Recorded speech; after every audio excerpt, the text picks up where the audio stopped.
A woman with vibrant red hair and golden eyes smirks, thinking her uncle is less like a mad dog and more like a puppy. The red-haired woman tells a little black-haired girl holding a bunny that her precious younger brother, the girl's uncle, is the one who bought all her toys. The little girl's golden eyes widen in shock at this revelation. In a moment of reflection, the girl realizes her previous assumptions were entirely wrong. The scene shifts to a magnificent, opulent mansion under a bright blue sky. Inside, the little girl, now in a pink dress and clutching a teddy bear, trembles nervously as she thinks her mother must be insane to ask her to take care of this man. A red-haired man with piercing golden eyes reclines arrogantly amidst a bed of red spider lilies. The little girl furiously shouts at the red-haired man, insisting that she is not a peanut. The man mockingly calls her chibi instead, and she furiously yells that she isn't that either. Clutching her bear, the girl thinks it's unbelievable that this delinquent is the uncle her mother always talked about. She identifies her uncle as Cassell de Leguier, shocked that such a man is part of her family. Cassell approaches the little girl Aika, stating plainly that they will be living together from now on. Looking down at Aika, Cassell coldly informs her that raising children is not his hobby. Cassell warns Aika to stay quiet, but while his face scares her, she thinks to herself that raising grown-ups isn't her hobby either. He demands an answer, and a shrinking Aika reluctantly agrees to his terms. Cassell dismissively tells her to go get food and to stop hovering in front of him.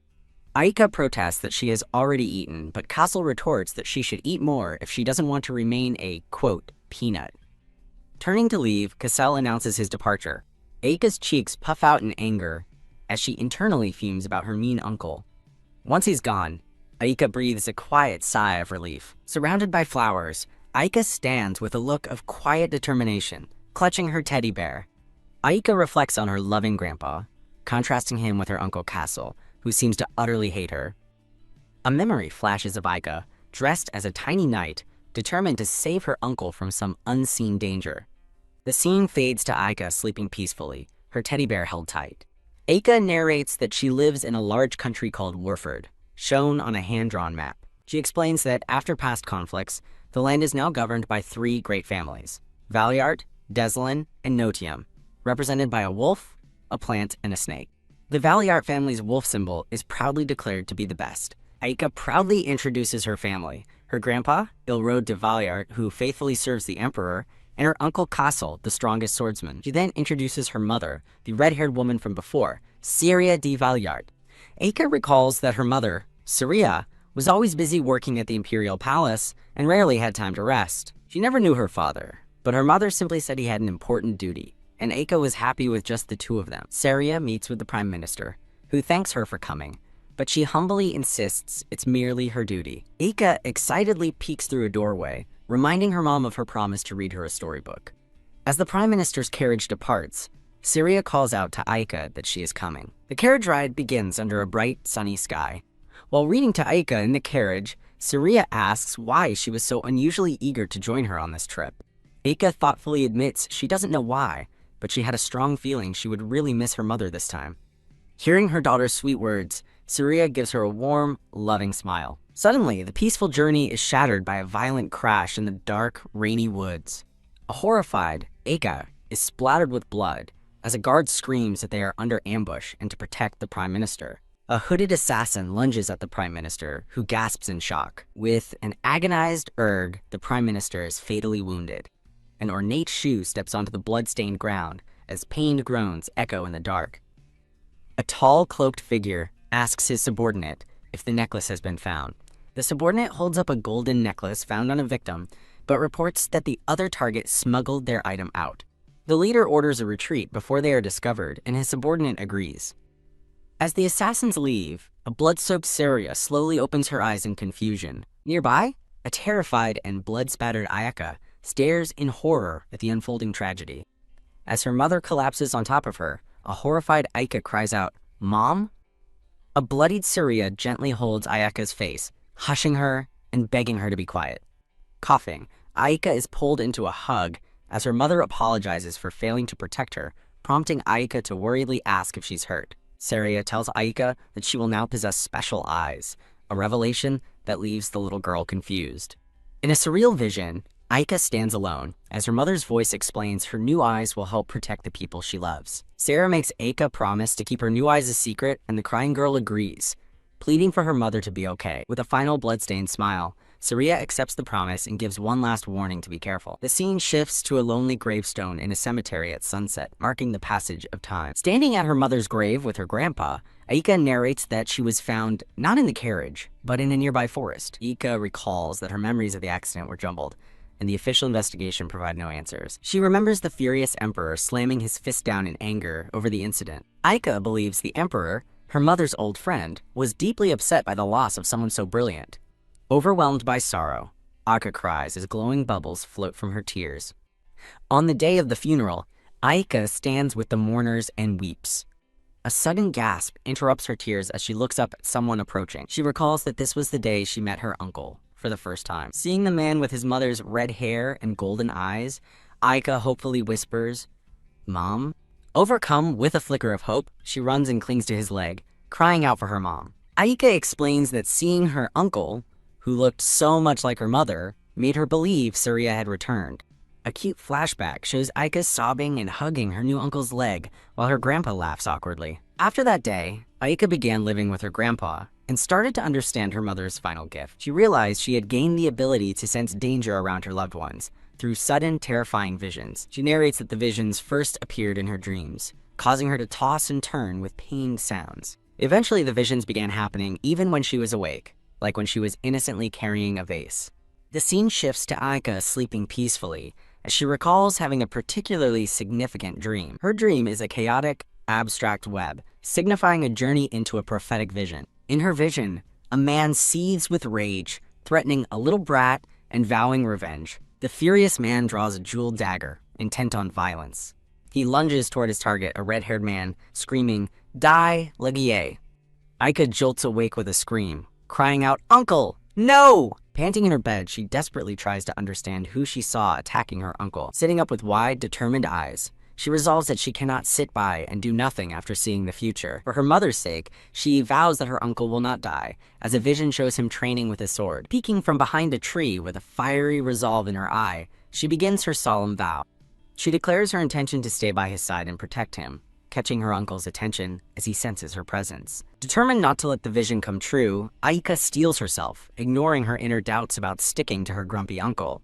Vowing to do it for her mom so her uncle won't die, Aika watches him from her hiding spot. Her new mission is clear: stick right by his side and protect him at all costs. Now dressed in a smart red plaid outfit, Aika pauses from writing a letter, looking up thoughtfully. A smiling maid with brown hair and kind green eyes is introduced as Zenda from the Legier estate. Aika asks Zenda if she knows where her uncle is, and the maid clarifies if she means the master.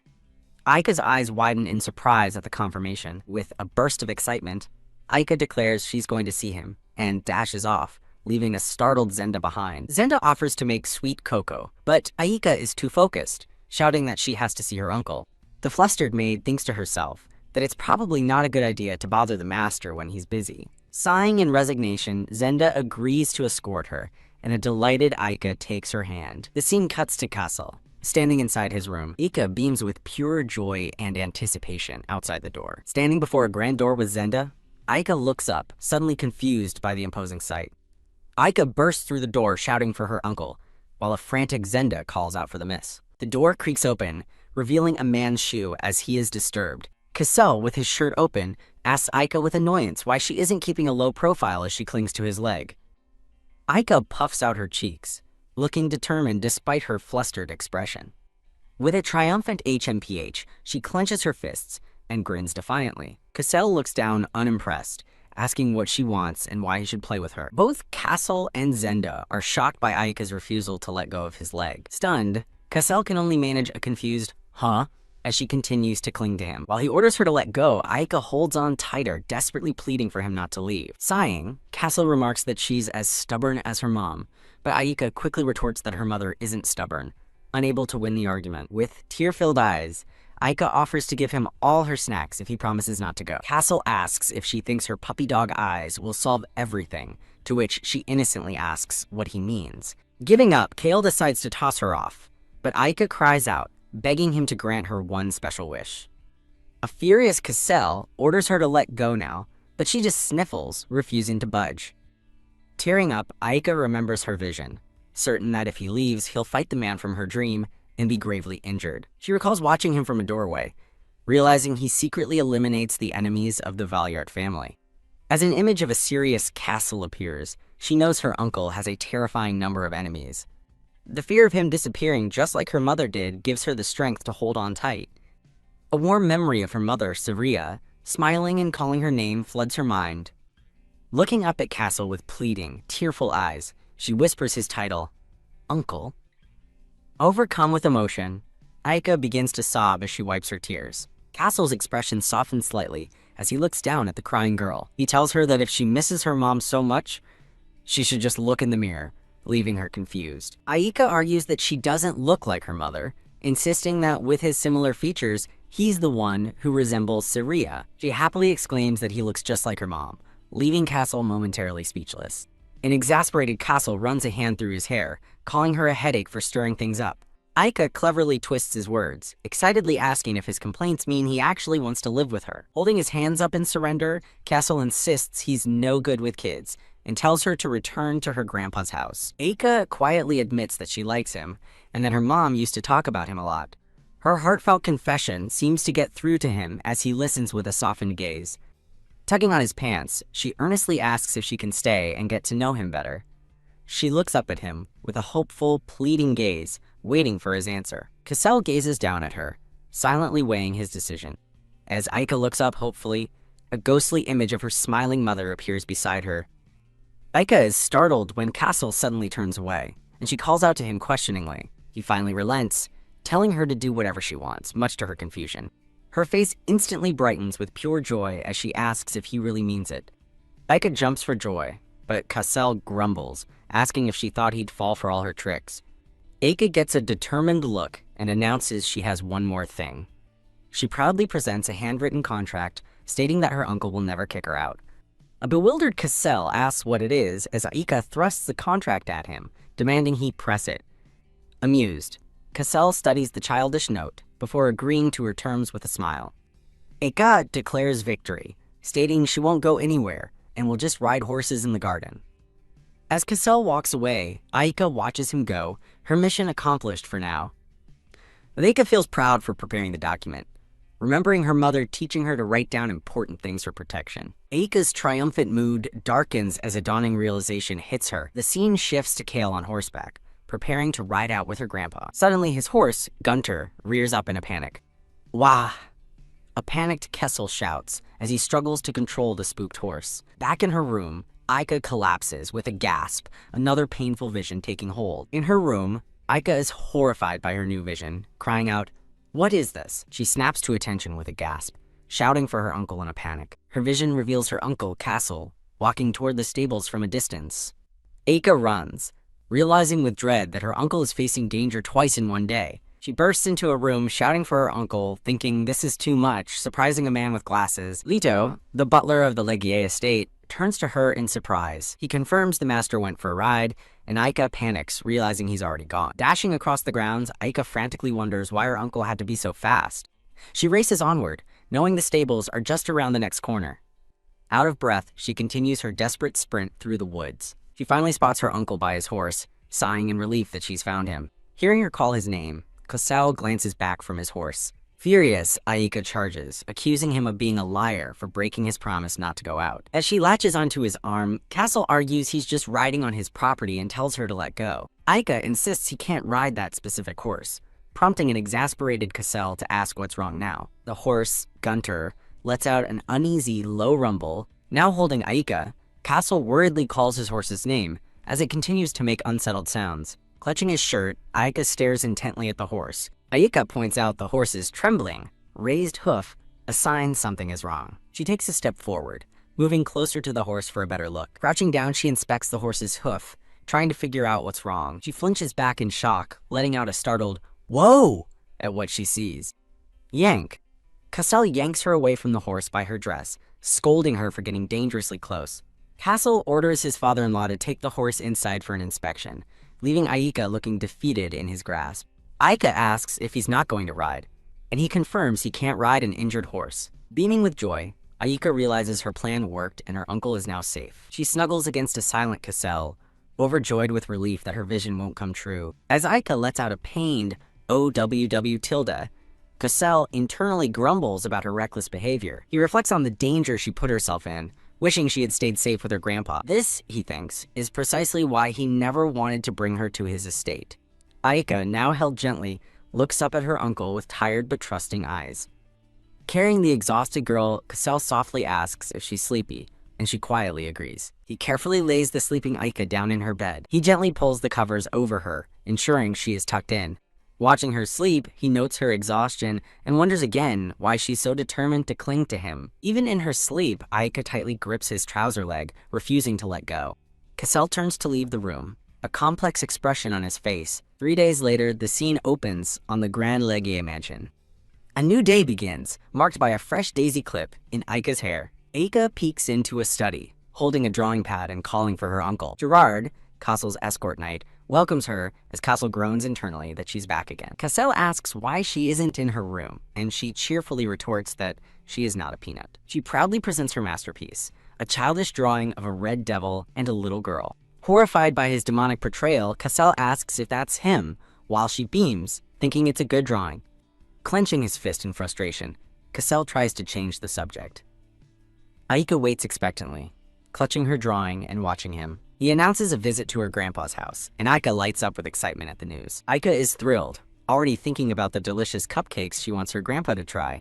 A maid hums cheerfully while carrying a perfectly styled wig. While her hair is being done, Aika smiles, happy to visit her grandpa and confused by her uncle's sudden change of heart. A carriage arrives at a grand estate under a bright, sunny sky. Overjoyed, Aika throws her arms wide open in excitement. A man with dark, slicked-back hair in a formal uniform smiles warmly. Her grandpa joyfully embraces Aika, calling her his sweet girl, while she exclaims how much she missed him, and a stoic Cassell watches from the background. Cassell, holding Aika, mutters about her grandpa's meticulous hair dye, noting it was originally red like his own, but her grandpa proudly retorts that it's a lovely color, just like Aika's hair, snuggled in her grandpa's arms. Aika beams and asks for his agreement. Her grandpa asks if Kale has been feeding her, to which Aika quickly defends her uncle, saying they eat together every day. Her grandpa asks what gift she brought, but quickly adds that just having her there is all he needs. Clatter. A fork is set down on a now empty dessert plate. Aika sighs in delight after finishing a cupcake, proudly announcing the completion of snack time round 2. The maid, Mari, asks if she enjoyed her food, and a happy Aika thanks her. Mari addresses Aika, who looks up from her drink to answer. Aika asks when her grandpa and uncle are coming back, and Mari flinches in surprise. Mari nervously explains they had something important to discuss, but Aika looks unconvinced. Aika's expression darkens with suspicion as she senses something is wrong. Recognizing the sound of a departing carriage, Aika looks alarmed while the maid calls out to her. Her eyes widen in horror as she realizes what's happening. Aika bolts from her chair as a frantic Mari shouts, asking where she is going. She dashes desperately across the estate grounds.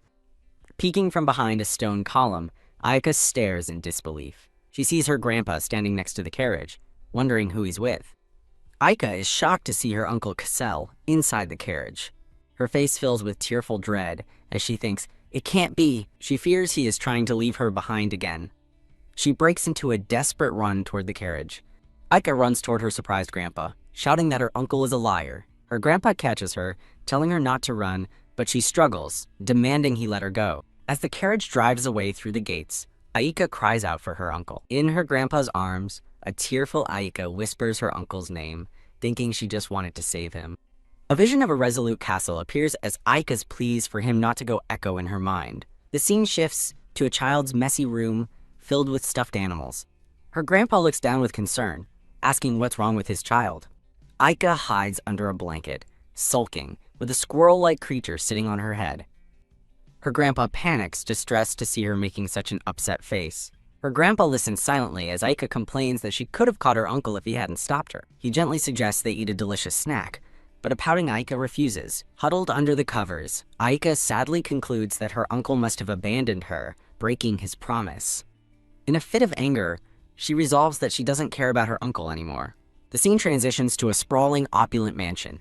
A golden liquid is poured into a delicate teacup. Leto, the butler, holds a teapot and remarks on how quiet and empty the mansion has become. While Cassell reads a document and states he prefers the quiet, Lita forces a laugh, thinking that's just how Cassell feels right now. Knock, knock. Gerard announces himself from outside the study, and Cassell tells him to enter. Gerard enters and reports that the Duke of Valiart has sent someone.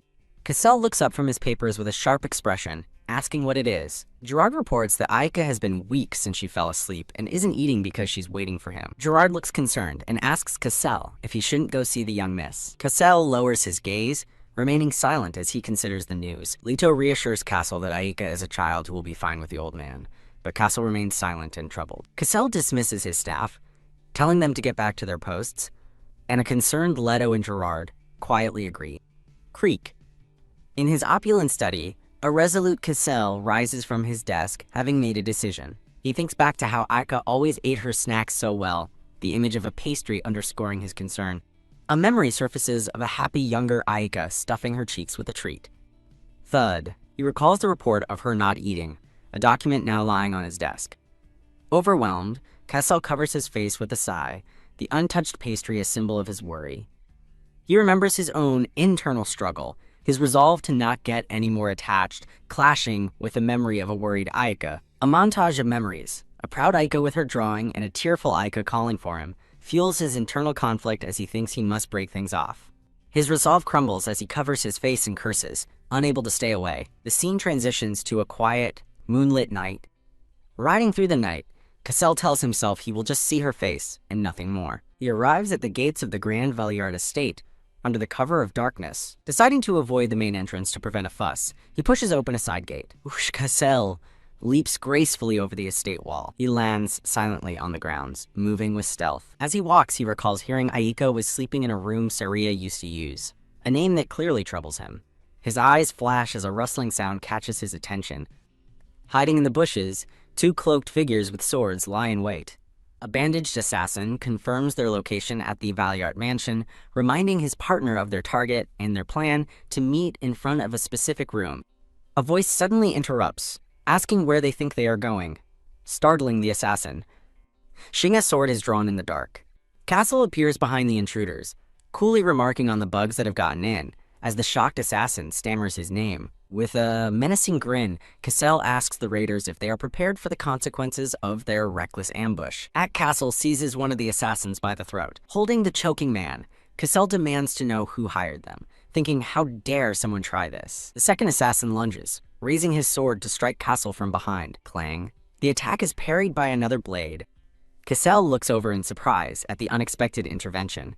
Aika's grandpa stands with his sword drawn, equally shocked to find both the intruders and Cassell there. As Cassell questions the situation, Gerard arrives, identifying it as an ambush and worrying about other stragglers. In her room, a sleeping Aika suddenly senses danger, thinking that Peanut is in trouble. Cassell shouts that he's leaving the cleanup to his grandpa and sprints away, as the old man calls his name in alarm. Dashing through the estate, Cassell desperately hopes Aika is still sleeping soundly in her bed. He quietly opens the door to her room, peeking inside with a worried expression. Seeing a lump under the covers, he sighs in relief, thinking she's sleeping soundly and is safe. His relief instantly turns to wide-eyed shock. He grips the sheets in fury, cursing under his breath. He stares grimly at the bed, his cloak whipping around him. A teddy bear lies on the floor as he realizes his little Peanut is gone. He sees that the bed is empty, filled only with a decoy pile of stuffed animals.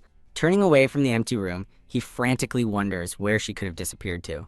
Elsewhere, Aika stirs, feeling a suffocating pressure tightly coiled around her body. Her eyes fly open in terror as she finds herself trapped in the coils of a giant black snake. Staring at the massive creature, she realizes with horror that it's a snake. The snake looms over her, its forked tongue flicking as it confirms her fear with a simple hissing. Yes, it opens its mouth wide, revealing terrifying fangs as it prepares to strike. Gasping in fear, Aika realizes the immense danger she's in. She jolts awake in bed, shaken by the nightmare, and wondering what the source of danger was. Her attention snaps to a noise as she thinks, that sound. In a flashback, Cassell gently reminds a younger Aika of her mother's warning about shadows, and tells her they should practice hiding, just in case.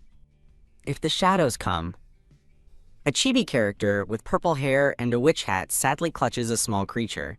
Aika realizes these are the same shadows from her childhood and knows she must hide. Hiding and covering her face, Aika trusts that her grandpa will come and save her. Her thoughts race with a single desperate resolve. I must not get caught. Curled up in a hiding spot, Aika freezes as footsteps stop right in front of her, fearing she's been found. In her terror, she thinks of her family calling out for her mom, grandpa, and uncle. Her eyes widen in shock as she overhears a familiar voice, frantically wondering where Peanut has gone. Standing in the room, a surprised Cassell hears a small voice ask, "Uncle!" Thump. His hand flies to the closet door as he frantically calls out for Peanut. As the closet door opens, Aika looks up in stunned relief, while Cassell asks why she was in there. Cassell stares in disbelief, baffled as to why she would hide in a place like that. Her small foot lands softly on the floor as she steps out of the closet. Aika rushes into her uncle's arms, crying out that she was terrified. Cassell holds the sobbing girl, trying to calm her as she asks if the hide-and-seek is over and complains about how sad he made her. Puzzled by her hide-and-seek comment, Cassell suspects this isn't the first time she is hidden like this. In a flashback, Aika recalls her mother instructing her to always hide in the closet. Aika explains that since her grandpa's closet looked the same, she knew to hide there too. Troubled, Cassell wonders just what kind of life his sister Saria had been living. A small hand clutches tightly onto his dark cloak. A tearful Aika looks up at him, reminding him of his promise not to leave her behind. Cassell remains silent, his expression stern and conflicted. He tries to explain the difference between leaving and forgetting, but Aika tearfully insists it's the same, calling him a liar. She clings to him desperately, begging him to take her with him and refusing to let go. Cassell sighs, his resolve visibly wavering. Defeated, he picks her up. Admitting he doesn't know what to do anymore, he holds her close, having surrendered to her pleas. Sitting on her bed, he gently reassures her he isn't leaving and tells her to get some sleep. Still untrusting, Aika calls him a liar, forcing him to swear he's not leaving her. Telling her to wait, Cassell watches in confusion as she face plants onto the bed. A bright sound effect heralds her clever solution. She has tied her wrist to his with a red string. Aika proudly suggests they sleep tied together so they can go back home tomorrow, leaving Cassell speechless. Under the moonlight, Aika happily wishes her flustered uncle good night. The next morning, sunlight streams into the opulent guest room. Aika's grandpa lets out a weary sigh. He discovers Aika and Cassell sleeping soundly in bed, their wrists still bound by the red string.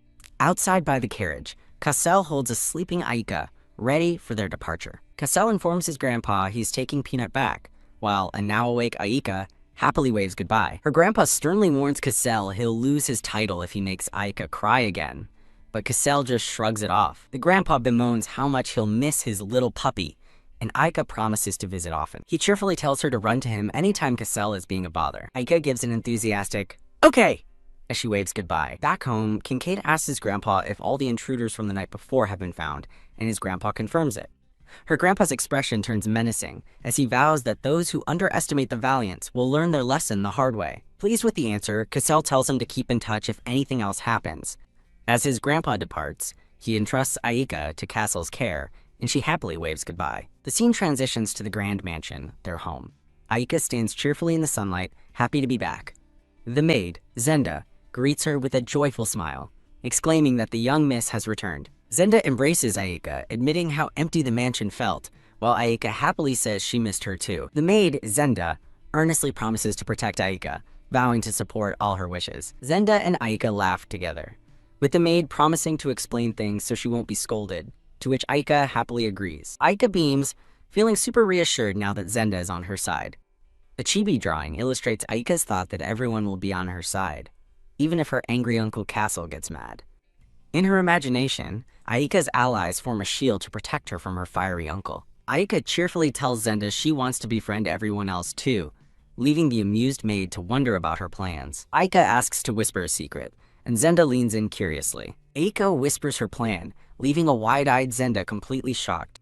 Chuckling to herself, Zenda seems delighted by Aika's secret suggestion. Aika grins proudly, confident in her plan as she asks for confirmation. The friendly maids smile warmly, showing their positive reaction to Aika's efforts. A black-haired man and a green-haired maid giggle, charmed by the recent events. A red-haired man and Gerard look on, baffled, as the man wonders why everyone seems so dazed. The sound of footsteps announces an arrival. Aika appears, now in a bright yellow dress, smiling happily. As Gerard greets her, the red-haired man coolly reminds her to behave, but Aika has other plans. She shyly approaches, announcing she has something to give them. Holding up a red ribbon, Aika declares it's a present for Gerard. With a sweet smile, Aika thanks Gerard for always protecting her. A chibi Gerard is moved to tears, vowing to treasure the gift, while a chibi Cassell looks on disapprovingly. Gerard proudly shows off his new ribbon, and Aika thinks it suits him perfectly, while the red-haired man internally grumbles that he should just accept it. Aika waves a cheerful goodbye to her uncle, telling him she'll see him later. A dark aura crackles around the red-haired man as he freezes in place, while a nervous Gerard stands by his side. The red-haired man glares, utterly annoyed as he thinks, "What the heck?" A purple-haired chibi in a witch hat floats through a grand hallway. At the dinner table, Aika stares in wonder at an intricate dish of deep-fried vegetables shaped like a tree. The head chef of the Ligier estate, Sophie, explains the dish is a thank you gift for Aika's present. Aika exclaims how amazing the food tastes, and a pleased Sophie suggests adding fruit and greens next time. Cassell warns Sophie not to get dragged into Aika's antics, but the chef replies that it's too late, as the young lady has brought nothing but happiness. Cassell crosses his arms, asking Peanut if she has anything for them, while she happily munches on her food. Startled, Aika quickly praises the food and urges her uncle to eat while grabbing his arm to distract him. "Oh, right," Aika says, suddenly remembering something important while holding her spoon. She turns to her uncle, announcing that she has something to ask him. Aika presents an envelope to a confused Cassell, who asks what it is. He examines the letter, recognizing the Imperial crest with surprise. Aika beams, announcing that she's been invited to the palace by His Majesty and wants to go. Annoyed that she's been digging through his things, Cassell questions how she knows the Emperor, but Aika explains he was her mom's friend and begs her uncle to take her. Cassell flatly refuses, and a shocked Aika throws a tantrum, demanding to know why not. Turning away, he cryptically states his heart feels empty, leaving Aika utterly confused. He walks away, telling her to finish her food, while Aika mutters that he's being mean. Aika pouts, thinking her uncle is sulking, as Sophie observes that the master is surprisingly soft-hearted. Worried he won't take her to the palace, Aika resignedly eats her dessert, deciding she has no choice but to take action. The scene transitions to a quiet, moonlit hallway in the mansion. Gerard notes that Cassell has looked glum for a while, as Cassell realizes he's in shock from not receiving a brooch from Aika. A chibi Gerard ponders the situation, confused as to why Aika would forget to give her uncle a gift. A small, ornate gift box sits on a table in a darkened room, a ray of light illuminating it.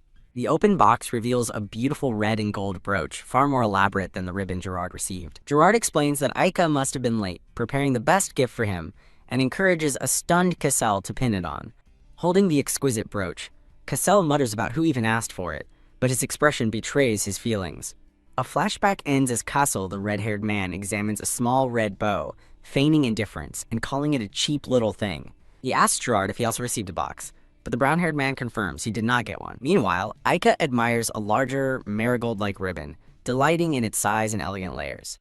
A smug chibi Gerard notes that Aika's gift has improved Cassell's mood, while Cassell impatiently dismisses the fuss and demands a report. Gerard reports that his team has inspected the carriage wreckage, eliminating 38 attackers and are still in pursuit of the remaining 7. Cassell scoffs at the attackers killing themselves, ordering Gerard to hunt down every last one, an order which Gerard accepts. Turning away, Cassell orders someone to tell Peanut to prepare for a palace visit tomorrow, while an off-screen voice questions the trip due to his workload. With his arms crossed, Cassell sternly tells Gerard to leave now that the report is done, and Gerard quickly agrees to depart. The purple-haired mascot encourages readers as the scene transitions to a magnificent, sun-drenched palace. Dressed in a beautiful, new pink gown, Aika beams with excitement for the day ahead. She notices her uncle is also wearing his brooch, and happily tells him how great it looks. Cassell gruffly asks if she thinks she's going to a party, and tells her to get in the carriage, leaving a surprised Aika scrambling to catch up. Just before entering, Cassell pauses, having suddenly remembered something important. Clink. Aika stops him, insisting that he needs to wear something else before they leave. The scene shifts to a grand, golden turreted castle basking in the brilliant sunlight. A maid and butler stride purposefully through an opulent, gold-trimmed hallway. Aika follows along, her expression one of utter displeasure. Doom. She holds up a large, ornate name tag that reads Castle de Ligier, horrified by what she's being made to wear. Cassell firmly tells Aika she must wear the tag to avoid trouble, much to her embarrassment. Inside a magnificent, cavernous hall, Aika calls out for her uncle. A black-haired man plays the violin beside a harpist, impatiently wondering when His Majesty the Emperor will finally arrive. A man in a fur-collared cape enters, apologizing for his tardiness, and explaining he cleared his schedule for their meeting. Startled, Aika looks up, her eyes wide with surprise. A majestic man in formal Imperial attire stands before them, his presence commanding the room. Aika stares in awe, recognizing the imposing figure as that man. She looks up at his gentle smile and purple eyes, wondering if this is truly His Majesty. A formal title card introduces him as the Emperor, Winchester Gaia Celador. Aika recalls a memory of her mother insisting she memorize the Emperor's name. She remembers the distinct Imperial traits, signature purple eyes, and hair as black as the midnight sky. Looking from the Emperor to her own reflection, Aika realizes his features are just like hers. Confused, she wonders if black hair is more common than she thought, since the Emperor of Repel supposedly had it too. Aika gasps with sudden realization, catching the Emperor's attention. She gracefully gathers the hem of her pink dress, preparing to introduce herself properly. With a polite curtsy, Aika introduces herself as Aika de Voliert, forgetting she's still wearing the Cassell de Ligier name tag. The Emperor laughs, charmed by her polite gesture, and says it's a pleasure to meet her. He kneels down to her level, greeting her with a warm and friendly smile. Aika waves back, with pure, uncontained joy. The Emperor blushes, completely captivated by her adorable and cheerful greeting. Overcome with happiness, Aika rushes forward and gives the Emperor a heartfelt hug. He returns the embrace, blushing as he admits he's been eagerly looking forward to this moment. Cradled in his arms, Aika listens as he warmly thanks her for coming to see him.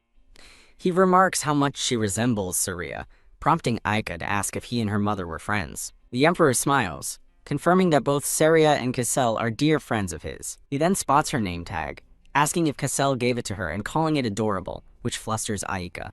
A bashful Chibi Aika confirms her uncle gave her the tag, and a delighted Chibi Emperor calls it lovely. Alright, Aika suddenly remembers she has a present for him. She steps back from the Emperor, ready to present her gift. She holds out a simple, beautifully crafted red ribbon bow.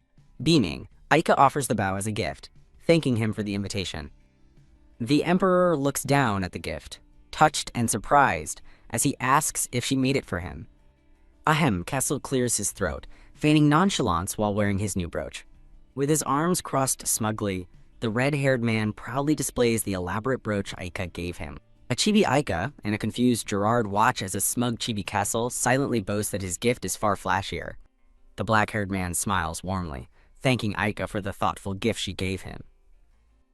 As a hand pats her head, Aika beams with a happy yes! The black-haired man smiles, deciding that since he received a gift, he should return the favor. He turns and asks a green-haired maid named Sola to bring him something, and she respectfully replies, "Yes, Your Majesty." Sola presents a mysterious black box wrapped in cloth. Aika looks up inquisitively, asking what the mysterious object is. The Emperor explains that it's a long overdue gift from her mother, Saria, who believed it would be useful for someone as bright as her. He smiles, apologizing for taking so long to pass the precious item on to her. The box opens to reveal an ornate, flower-shaped golden key, nestled in blue velvet. Stunned, Aika asks if her mom really asked him to give her this. The Emperor confirms it, explaining the key unlocks access to ancient, long-forgotten books filled with wisdom. He adds that Saria believed Aika was the only one who could find something special within them. Aika stares at the key, her heart swelling as she thinks, "Mom gave me." She clutches the precious key to her chest, overwhelmed with emotion. With a jolt of realization, Aika remembers her manners and thinks she must thank His Majesty. Aika bows deeply, thanking him profusely, and the Emperor tells her she's welcome to visit any time. Hey Aika giggles happily, cherishing her new key. Aika asks her uncle to hold the key for her, prompting a weary Cassell to mutter that he's already being put to work. The maid Sola offers to take the key, but Aika pulls away, insisting she can't lose it as the Emperor looks on. An off-screen voice announces perfect timing, as there's someone they'd like Cassell and Aika to meet. As a door opens to reveal a white-haired boy, the Emperor explains he invited him so he and Aika could become friends. Her eyes sparkling with stars, Aika gets excited at the prospect of making a friend. The Emperor tells Aika the boy might seem stiff, but he's sweet, and asks her to be nice. The Emperor gestures to the boy, introducing him as Ruthvi and telling him to say hello. Aika gazes at the boy, her expression curious and bright. The boy, Ruthvi, smiles gently, his purple eyes soft. A decorative transition panel shows a crest and an outstretched hand. Ruthvi extends his hand toward Aika, ready to greet her. The scene flashes back 2 years, focusing on a patch of pretty white daisies. A younger Ruthvi, identified as Ruthvi winteris calpodia, gazes wistfully at a garden. He picks the daisies, wondering if his father would like them as a gift. Overhearing a conversation, Ruthvi is shaken as a man laments not pushing someone else to be emperor and asks if something is wrong with his brother. Peeking from a doorway, Ruthvi hears his father's angry voice dismiss him as a mere placeholder, leaving the boy to whisper, "Father?" Duchess Palin de Nocium sternly calls out to the boy, addressing him as Ruspe. A man with white hair, Duke Ricardo Willow Calpodia, coldly asks Ruspe why he entered without knocking. As Ruspe apologizes, his father scolds him for having dirty hands, reminding him he must act like a future heir to the throne. TSK, the Duchess cruelly snatches the flowers from Ruspe's hands, calling them filthy weeds and scattering them on the floor. His father, Duke Ricardo, looks on coldly, agreeing that he can no longer indulge his son's childishness. Trembling, Ruspe Winterus Calpodia looks up in fear as his father says his full name. The Duke sternly instructs Ruspe to behave according to his status and learn from the young Duke of Notium at the palace. Continuing his decree, the Duke states that if Winchester refuses to produce an heir, placing a heavy hand on his son's shoulder, the Duke declares that Ruspe will become emperor. Returning to the present, Ruspe smiles warmly at Aika, his past hidden behind a gentle expression. Aika looks at Ruspe with wide, curious eyes, as if sensing the depth behind his smile. Ruspe takes Aika's hand, smiling as he formally greets the young lady from the Valiart family. Watching them, the Emperor smiles, hoping they get along well, and noting they're both 7 years old. As an attendant reminds him of his duties, the Emperor agrees to leave soon, giving the children a moment. In the palace gardens, an off-screen voice encourages Aika to play with Ruspe to her heart's content. The Emperor tells Cassell he'll see him at the next meeting, and Cassell respectfully agrees. The Emperor kindly tells Aika to stay safe and always come to him with worries, and she happily agrees. The scene transitions to a beautiful, sunlit palace garden with a white gazebo. Cassell informs the 2 children he'll wait for them, but Aika is shocked, asking him to come play too. A pouting chibi Aika sticks her tongue out, warning her uncle that they won't let him join later. Aika excitedly grabs Ruthvi's hand, ready to go play with him. Ruthvi quietly wonders what they should play, considering hide and seek or building sandcastles. Aika asks what he'd like to do, but his hesitant reply leaves her confused. Ruth flatly states that he doesn't play those kinds of games. An awkward silence falls between the 2 children as they walk along a stone path. A baffled chibi Aika wonders about Ruthvi's sudden, cold change in attitude. Aika grows visibly nervous beside the now stoic Ruthvi. Her eyes light up with a sudden idea as she begins to speak. Then, how about this, Aika asks, catching Ruthvi's attention. She offers him a small bouquet of daisies, asking if he likes flowers. Ruthvi's eyes widen in shock at the sight of the flowers.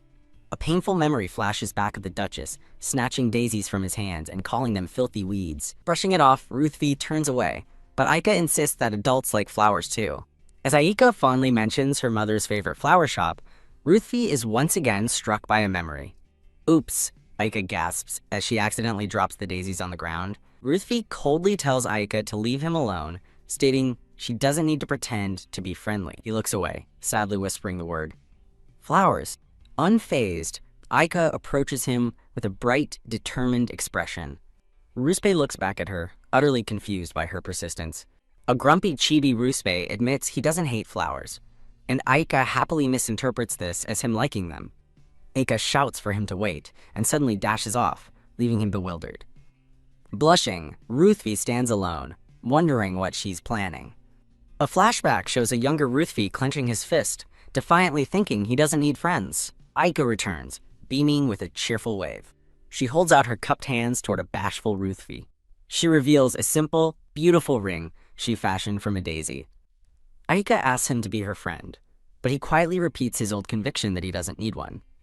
Ruspe claims he's not lonely because friends are for kids, but Aika cleverly points out that he is one. Later, Aika happily eats a meal across from her uncle Cassell. She smiles cheerfully, declaring that everything else is a problem for the grown-ups. Back in the garden, Aika tells Ruthvi she wants to make flower rings with him again next time. She gives him a brilliant, heartfelt smile. Ruth looks up at her, taken aback by her genuine kindness. A close-up reveals his blushing face, deeply moved by her simple gesture. The purple-haired mascot thanks the readers for their support. Aika and Ruthvi stand together in the sunlit garden. Aika beams with a joyful, heartwarming smile. Ruthvi's face softens as he blushes, touched by her gesture. The scene focuses on Ruthvi's formal attire and his nervous posture. Holding out the flower ring, Aika asks again, "Won't you be my friend, Ruthvi?" Overwhelmed and confused, a blushing Ruthvi stammers, "Huh?" He turns away, clenching his fist, as if fighting an internal battle. A painful memory surfaces of his father's harsh words, and his own resolution to not need friends. Overcome with emotion, a crying Ruthvi clutches the precious flower ring to his chest. Aika looks up with wide, concerned eyes, hesitantly calling out Ruthvi's name. Misunderstanding his tears, Aika sadly asks if he hates the idea of being friends, telling him he doesn't have to if he doesn't want to. Overwhelmed with emotion, Ruthvi wipes away his tears. Aika stands with a look of gentle determination, framed by bright yellow flowers. As they stand together in the garden, a heartfelt thought declares, "Let's be friends." Later, as Aika starts to tell a story about a cake her uncle bought her, she trails off with a gasp. Holding hands, Aika invites Ruthvi to visit her mansion for sweets, noting he must like them, and their chef is very good. Aika beams, agreeing to bring him something tasty too, but her expression suddenly shifts to one of sheer terror. As her vision darkens, a worried voice calls out her name, but she can only manage a confused, "Huh?" Ruthvi catches a shivering Aika, who says it suddenly got cold. Ruthvi gently places his coat over her shoulders, suggesting they go to the marquee, and a flustered Aika thanks him. Aika internally panics, realizing the dizzying chill feels just like her first premonition, and that there's no reason for this cold. A man in formal boots stops nearby, watching the children and wondering why this is happening. An older woman observes from afar, identifying the children as the granddaughter of Valiart and the young heir of Calpodia. A smirking, long-haired man identified as Lagia de Deslin, Duke of Deslin, scornfully notes that Valiart is already staking a claim. The Duke remarks on Valiart's cunning and orders his aide, Achille, to leave, who respectfully agrees. A dark carriage clatters away down a cobblestone street. Back at the mansion, Cassell teases a pouting Aika about being sad to leave her new friend, but she quietly thinks that Ruthvi is her very first one. Aika sits alone in a grand room, clutching a bouquet of yellow daffodils with a sad expression. Parting ways, Aika asks when she can see Ruthvi again, and he promises to visit in 10 nights. Just as he turns to leave, Aika asks him to wait a moment. Beaming, she presents him with a gift, explaining she picked out her favorite flavors just for him. A blushing Ruthvi looks down at a pouch of candies, touched as he realizes they are his favorite too. As Aika leaves with Cassell, Ruthvi calls out, saying he also has something for her. He shyly offers her a bouquet of yellow daffodils, sweetly saying, they look just like her. Aika clutches the flowers, her face lit up with a brilliant, joyful smile. Later, Aika sits glumly in her room, lost in thought. Clutching the daffodils, she wistfully thinks that if it hadn't gotten so cold, she could have played with Ruthvi much longer. As she wonders why it suddenly got so cold, a sinister image of Duke Lagia appears in her thoughts. Riding in a carriage under the full moon, Aika worries, hoping Ruthvi made it home safely. Their family carriage continues its journey through a dark forest at night. In his own carriage, Ruthvi quietly holds the small pouch of candies Aika gave him. Later, a cute chibi Ruthvi sits on his bed, staring intently at the pouch as his servant, Kamai, watches him. The servant, Kamai of House Calpodia, kindly offers to put the pouch in the young master's bag for him. Ruth flatly refuses, clutching the pouch protectively and stating he will take it himself. Kamai silently notes how unusual this is, since the young master doesn't like sweets, while a blushing Ruthvi continues to gaze at his gift. The scene transitions to the next day at the magnificent estate of Marquis Leguier. Aika toddles down a hall in a pair of adorable fuzzy animal slippers. She bursts into a room with a bright smile, calling out for her uncle. A shirtless Cassell, caught changing, chides her for her timing and for still being in her pajamas. A flustered chibi Aika reacts as Cassell correctly guesses she has something she wants to ask him. Aika explains she's been thinking about the Emperor being friends with her family, his kindness, and their shared hair color. Cassell's face darkens with impatience as he curtly tells her to get to the point. Aika complains about his impatience, while Cassell mutters to himself that it's not like he owes her anything. She timidly begins to ask if His Majesty the Emperor has ever gotten married. Cassell is visibly startled by her sudden, serious question. Aika continues her thought, wondering if the Emperor has a child. A brief, upside-down flashback shows the Emperor with a solemn expression. The purple-haired mascot thanks the readers and encourages them to visit the group's website for more content. Aika looks up with a nervous sweat, asking again if the Emperor has any children.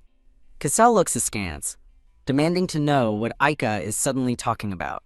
Cassell questions her curiosity about the Emperor's marital status, while a flustered chibi Aika insists she's allowed to be curious. With sparkling, teary eyes, Aika pleads with her uncle to just tell her if he's married or not. Cassell bluntly says he's not married and tells her to get out, but a persistent Aika demands to know why he isn't. Her eyes sparkling with romantic fantasies, Aika wonders aloud if it's because of a fateful love. A flustered Cassell dismisses her fairy tale notions, claiming he doesn't know what she's talking about. Aika beams, her imagination clearly running wild with romantic possibilities.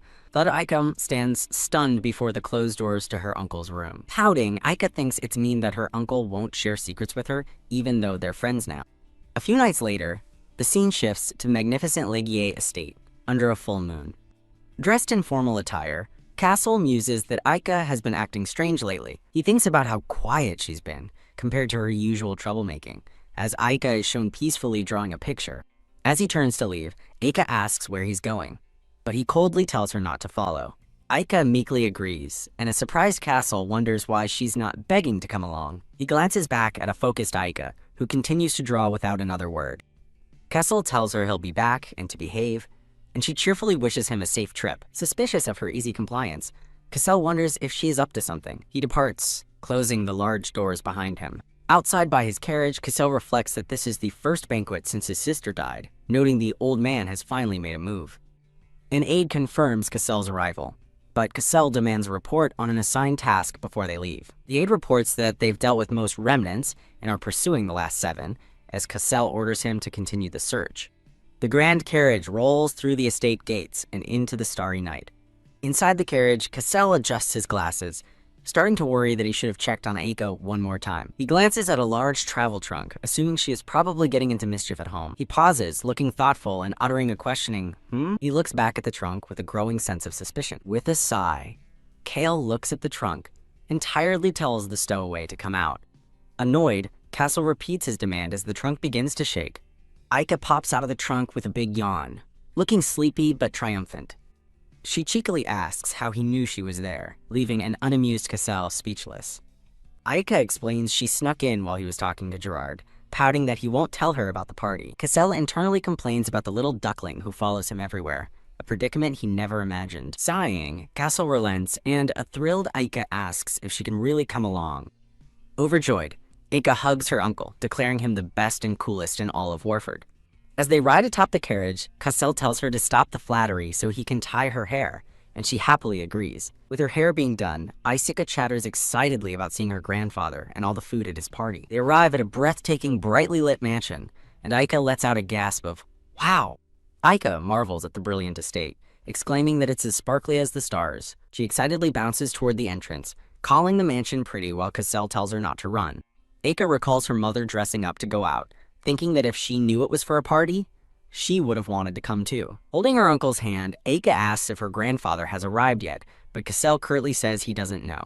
Aika points out he should know, since it's his father, while a man and woman observe them from a distance. Suddenly stopping, Aika looks around with a confused, She realizes with a jolt that everyone in the hall is staring at them. A woman in the crowd recognizes Marquis Legier, calling his unexpected appearance a treat for the eyes. Another guest wonders about the child with him, as others whisper about the Prime Minister's family. A pair of formal shoes steps forward, as Aika wonders how these strangers know who she is. Aika's eyes widen in shock as she feels a sudden, familiar cold wind wash over her. A wave of unease hits her as her heart begins to pound in her chest. A white-haired man turns toward the commotion, remarking on the arrival of a rare guest. Cassell confronts the white-haired man, asking if there's a reason he shouldn't be at his own family's party, to which the man casually agrees. Thud. The man's cane strikes the floor with emphasis. The white-haired man smiles thinly, remarking that it's fortunate Cassell survived his terrible ordeal and is even hosting a banquet. Clinging to Cassell's leg, A wary Aika wonders who this man is, feeling a sense of familiarity with the crest on his staff. A memory surfaces of a stern warning. You must never get close to those with snake-like eyes, showing a crest with coiled snakes. In the memory, a hand points to a family crest in a book, telling her to look closely even if it's difficult. The memory continues as a voice assures a young Aika that she is smart and will recognize the crests immediately. The memory reveals the Deslin crest with 2 red snakes, stating that Deslin is a snake. The man's hand tightens on his cane, the ominous family crest clearly visible. Aika's eyes widen in horrified realization as her mother's voice from the past declares, "Rondo is a turtle." A hand suddenly grips Aika's shoulder, startling her from her thoughts.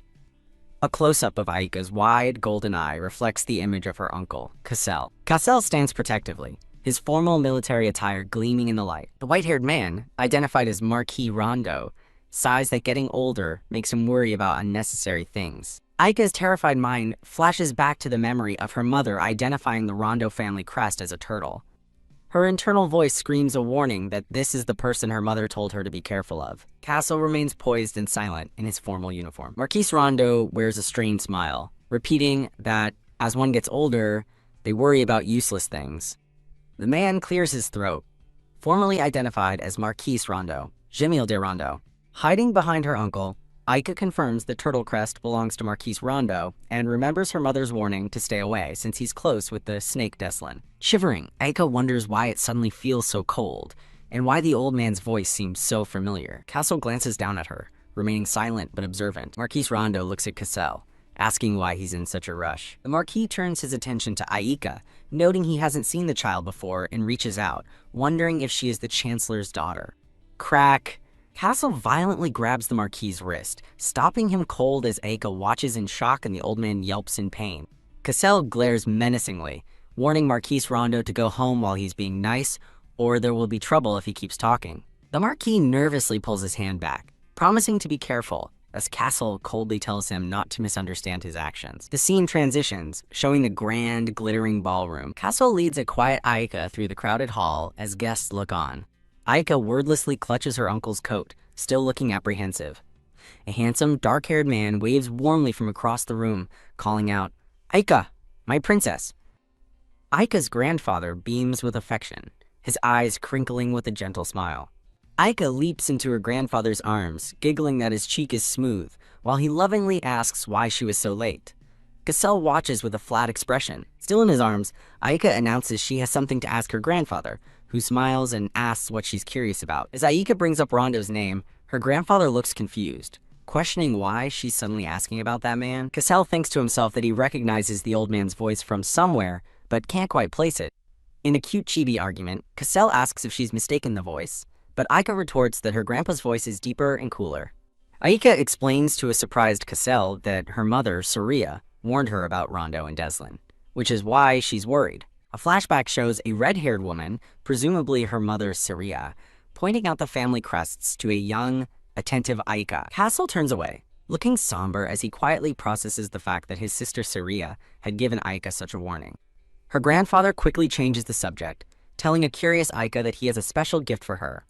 The scene displays a magnificent, sprawling academy building. The grandfather asks if she'd like an academy, promising to build a beautiful one just for her when she's older. Cassell observes them, thinking that his father is smart to build a school to compensate for the Valier family's weaknesses, as he can't send his peanut to a rotten one. Her grandfather muses that strengthening their family's future is key, while Aika confusedly thinks they should just acquire an existing school. He explains that every brick she lays will be a memorial, and Aika excitedly agrees to go, while a dejected Chibi Cassell imagines being left alone again. Aika's eyes sparkle at the thought of the academy, and her grandfather asks if his princess has a friend he might know. Aika tells her grandfather about her plans to meet Calyps at the Imperial Palace and introduce them, excitedly asking if her uncle is coming too, much to Cassell's annoyance. Cassell curtly tells Aika that's enough, stating that her grandfather is busy and he has to greet other guests. The scene shifts to a lavishly set banquet table, filled with ornate candelabras and fine dinnerware. Aika sips a drink, finding it amazing that until now, no one had dared to approach them. She notices various ladies greeting a stoic Cassell, who is accompanied by a smiling blonde woman. A bored Kazu thinks he wants to proceed with his plan, while a chibi Aika wonders why he's ignoring everyone's greetings. A woman with an elaborate blonde braid approaches, stating she was drawn by the unusual amount of noise. The blonde-haired woman stands before Cassell, who looks at her with an indifferent expression. Hela de Lamode, Countess of Lamode, greets Cassell with a confident smile, asking if he's leaving so soon after a rare visit. As Cassell turns to leave, the Countess warns him not to send her away, claiming she has vital information he'll regret not hearing. Aika's eyes sparkle with curiosity as she wonders who the pretty lady is, activating her Aika lens. Through her imaginative lens, Aika sees the Countess whispering to Cassell and immediately assumes she must be his girlfriend. Cassell tells Aika to stick with Gerard for a moment, and she gives him a sparkling, enthusiastic, "Okay." As Aika walks off with determination, she resolves not to interfere with her uncle's newfound love, leaving a confused Cassell behind. Aika cheerfully tells Gerard it's time to go, and he dutifully agrees. Holding his hand, Aika excitedly asks Gerard if the pretty lady is her uncle's girlfriend. Much to his surprise, Gerard laughs and clarifies that the woman is not his girlfriend. They simply share a common goal.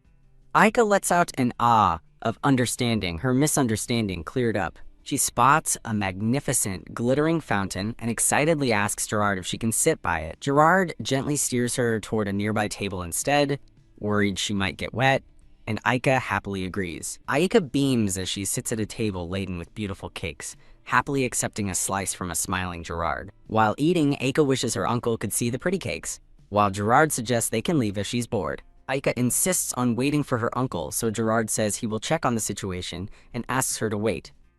Left alone at the table, Aika hums thoughtfully to herself. From behind a column, a pink-haired woman observes the young girl, remarking, "So that's the kid." The woman continues to watch, noting that the child is always clinging to the marquee. The scene briefly returns to the opulent, empty banquet table. Aika sits alone, beginning to worry that Gerard is taking a long time to return. Aika thinks that waiting is boring and considers searching for him, while from a distance, the pink-haired woman thinks she is supposed to wait for someone to show up. Aika overhears nobles gossiping, speculating that the Marquis is hiding her out of shame or plans to marry her mother. Another pair of guests remarks how inappropriate it is for an unmarried man to bring a child, causing Aika to look down sadly. The pink-haired woman smirks, thinking that only Marquis Leguier could get away with such a flaw in his reputation. Aika sits in stunned silence, unable to believe her mother would ever hide her from the world. A warm memory flashes of her mother, Saria, joyfully embracing a much younger, giggling Aika. The gossip continues as a man dismisses Aika as a potential heir, and the pink-haired woman agrees that an unrecognized child could never be a successor. As a guest voices their disbelief over the Chancellor's scandal, Aika resolutely stands up from her chair. A man suggests to the pink-haired woman, Lady Rosina, that the Marquis's dislike for the child is good for her, which she laughs off as Aika thinks defiantly, "Mom never hid me." A sudden exclamation mark signals the gossiping couple's surprise.